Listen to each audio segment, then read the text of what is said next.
এক বাদশার অনেকগুলো দাসী ছিল।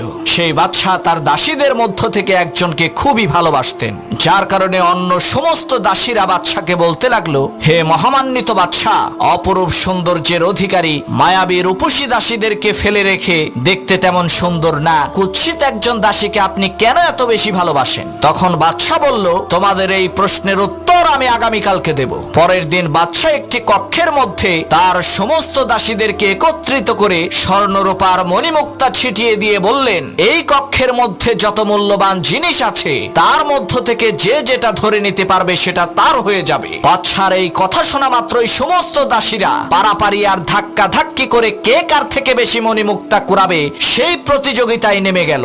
আর বাদশার পছন্দের সেই দাসী মণিমুক্তা না কুড়িয়ে দেশের সমস্ত ধন সম্পদ আর ক্ষমতার মালিক বাদশাকে ধরে নিজের করে নিল। মেয়েটির এই বুদ্ধি দেখে তখন সকলেই বুঝতে পারল